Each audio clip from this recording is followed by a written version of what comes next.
دوسرا سوال آپ سے یہ تھا جو ہم اس پہ بات ہماری ہوئی تھی کہ حضرت آدم کے جو گناہ پہ اور ساری چیزوں پہ، تو اس وقت وہ بات یہ رہ گئی تھی. تو میں آپ سے یہ تھا کہ سورہ فتح کے اندر آیت 1 اور 2 کے اندر جو لکھا ہوا ہے، اگر آپ وہ پڑھ دیں گے تو اس کے معنی بتا دیں. اس کے بعد سورہ مومن میں بھی جو ہے وہ انا فتحنا لک فتحا مبینا لیغفر لک اللہ ما تقدم من ذنبک وما تاخر، یہ آیت پوچھ رہے ہیں. جی آپ مجھے عربی تو نہیں، آپ اس کی جو بھی ٹرانسلیشن ہے وہ پڑھ دیں. آیت نمبر 1 کے بارے میں، کہ جس میں اللہ تعالیٰ یہ فرماتا ہے کہ آپ کے اگلے پچھلے جو ایررز ہیں ان کو اللہ تعالیٰ نے پہلے ہی معاف کر دیا. اچھا، اب اس میں ایرر مطلب گناہ جو ہیں وہ اردو میں تو گناہ ہے نا. ذنب کا لفظ دیکھیں، یہ بات ہے نا، چونکہ ہمارے پاس لینگویج کی بہت زیادہ یعنی پابندی ہے، یعنی اردو زبان جو ہے وہ بہت ہی لمیٹڈ لینگویج ہے. عربی زبان میں گناہ کے لیے جو لفظ استعمال ہوتا ہے وہ معصیہ ہوتا ہے، سیئہ ہوتا ہے، اسم ہوتا ہے، ذنب ہوتا ہے. 4 الفاظ ہیں، ٹھیک ہے، اور سب کا ترجمہ اردو میں گناہ ہی آئے گا. لیکن معصیہ کی ڈیفینیشن الگ ہے، سیئہ کی ڈیفینیشن الگ ہے، اسم کی ڈیفینیشن الگ ہے، اور ذنب کی ڈیفینیشن الگ ہے. تو قرآن نے یہاں ذنب کے معنی کے لفظ استعمال کیے، اس کا جو قریب ترین ترجمہ ہے وہ انگریزی میں ایرر ہے. معصیہ کا ترجمہ ہے سن، گریو سن. سیئہ کا ترجمہ ہے سن، اور اسم کو آپ مسٹیک بھی کہہ سکتے ہیں اور سن بھی کہہ سکتے ہیں. ٹھیک ہے. اب میرا اگلا سوال یہ ہے مفتی صاحب کہ گناہ جی، کی ڈیفینیشن کیا ہے؟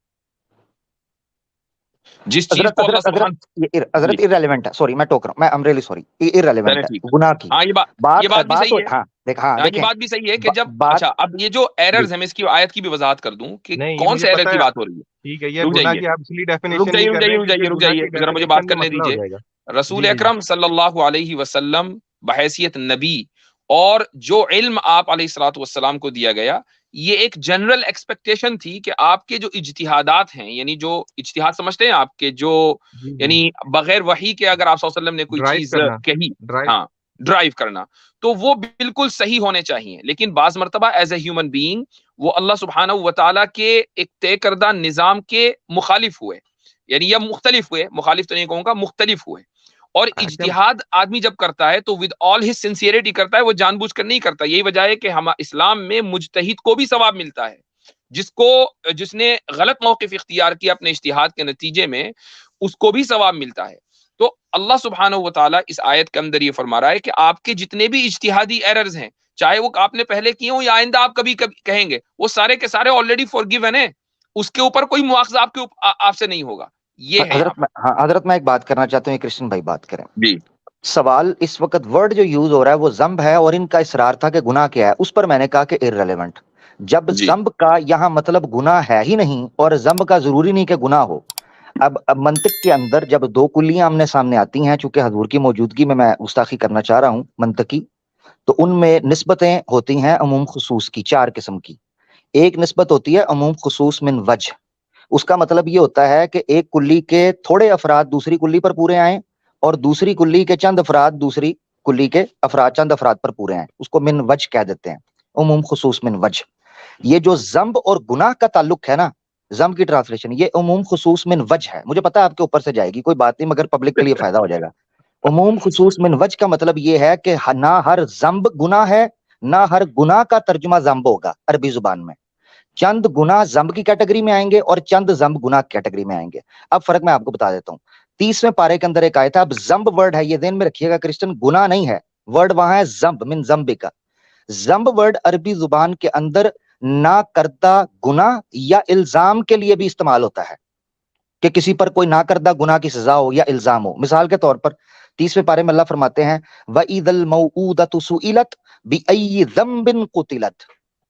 اللہ فرماتے ہیں جب زندہ درگور کی جانے والی لڑکی سے پوچھا جائے گا کہ تجھے کس نہ کردہ گناہ یا کس الزام میں تجھے دفن کیا گیا، تجھے مارا گیا، بِأَيِّ ذَنبٍ، کس الزام میں، کس نہ کردہ جرم میں تجھے قتل کر دیا گیا. جی عامر یہی بھائی وجہ ہے کہ آپ سر سنیے، اتنی لمبی یہی تفصیل وجہ ہے مانگنا یار، کہ جب یہ دوسرے کو بھی موقع دیں. آیت سامنے آئے گی تو اس کا مطلب یہ ہوگا کہ اللہ تعالیٰ نے آپ کو سرخرو کر دیا، آپ کے سر سے اتار دیے، آپ کو کلین چٹ ملی، آپ کو کلیئر کٹ وکٹری ملی. ما تقدم من ذنبک وما تأخر، جو بھی آپ پر الزامات یا آپ پر ایلیگیشنز تھیں ان کو کلیئر کیا. کیسے؟ فتح مکہ ایک کلیئر وکٹری تھی عرب ٹرائبز کے حوالے سے، کہ اگر کوئی بندہ اللہ کی طرف سے نہ ہو اور وہ خانہ کعبہ کے اوپر کمپلیٹ کنٹرول حاصل کر لیتا ہے اور لوگ اس کے آگے سرنڈر کر لیں، اس کو کمپلیٹ وکٹری ہے۔ اب الزامات کیا تھے؟ نعوذ باللہ یہ جھوٹا ہے، نعوذ باللہ یہ جادوگر ہے، نعوذ باللہ یہ مجنون ہے، نعوذ باللہ یہ ساحر ہے۔ ان کو پتا چل گیا کہ جو بندہ کلیئر وکٹری لے کر خانہ کعبہ کی تولیت حاصل کرتا ہے اور قائم کرتا ہے اپنی حکومت کو، وہ بندہ کبھی بھی ان سارے الزامات جو ہم لگایا کرتے تھے ان الزامات سے بری ہو گیا۔ یہ ٹھیک فتح ہے، مکہ کے کانٹیکس میں یہ بات رکھی گئی۔ ٹھیک ہے، میں سمجھ گیا۔ بس آپ نے بہت، آپ سے یہ جو آپ ساری باتیں بتا رہے ہیں یہ آپ کی اپنی ہیں یا آپ نے یہ کہیں، یہ کہاں قرآن سے؟ کی آیت پیش کی ہے، قرآن، کیا؟ اچھا ہاں اپنی ہے۔ اچھا اسکالر بائبل کے، اب سنیے گا، بائبل کے اسکالر کی بات پیش کریں تو وہ نہیں ماننی، اس وقت اپنی ماننی ہے۔ اب میں اچھا پیش کروں تو آپ کو اسلامک اسکالر چاہیے، میں نے قرآن کی آیت پیش کی ہے، ٹھیک ہے میرا بھائی۔ کیا قرآن کی، کیا قرآن کی یہ جو آپ نے سارا وَإِذَا بولا ہے یہ سارا الْمَوْءُودَةُ قرآن کے اندر لکھا ہوا ہے؟ وَإِذَا الْمَوْءُودَةُ سُئِلَتْ، یہ سارا قرآن میں لکھا ہوا ہے۔ یہ کیا ہے، ٹائم ویسٹ کر رہا ہے یہ بندہ، مجھے تو لگ رہا نہیں ہے۔ نہیں، بتا وَإِذَا دینا، اردو الْمَوْءُودَةُ میں پڑھ دیں، سُئِلَتْ مجھے عربی نہیں آتی ہے، مجھے وَإِذَا عربی نہیں آتی ہے نا۔ الْمَوْءُودَةُ سُئِلَتْ ارے بِأَيِّ ذَنبٍ قُتِلَتْ کا مطلب ہے کہ زندہ درگور کی جانے والی بچی کو کل جی جی، قیامت کے دن پوچھا جائے گا نہیں تجھے نہیں، یہ بتا والی کس نہیں جو جنگ الزام میں، بدر تو کی، سن تو، جنگ بدر اور کی جو بتائی جنگ آپ نے، بدر کا ذکر ہی نہیں ہے، فتح مکہ کا ہو رہا ہے جو آیت پیش کی ہے۔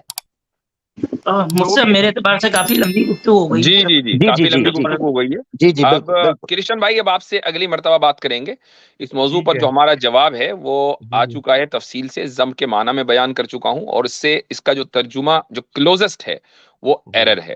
اور دوسری جی، بات یہ بالکل کہ ٹھیک اگر ہے۔ آپ نے جو بات کہی نا کہ یہ عامر بھائی اپنی طرف سے کہنے نہیں، انا فتحنا لک فتحا مبینہ جو آیت وہاں پر موجود ہے نا، جب آپ اس کو اس آیت کے سامنے جس پر آپ کو اعتراض ہو رہا ہے دونوں کو ملا کر رکھیں گے، اور دونوں by the way back to back ہیں، تو آپ وہی معنی نکالیں گے کہ ایک طرف اللہ تعالیٰ یہ کہہ رہا ہے کہ ہم نے آپ کو فتح مبین دے دی، اور اس کے بعد آگے کہہ رہا ہے لیغفر لک، تاکہ آپ کے جو ایررز ہیں وہ معاف کر دیں۔ اب فتح مبین کا ایرر معاف کرنے سے کیا تعلق ہے؟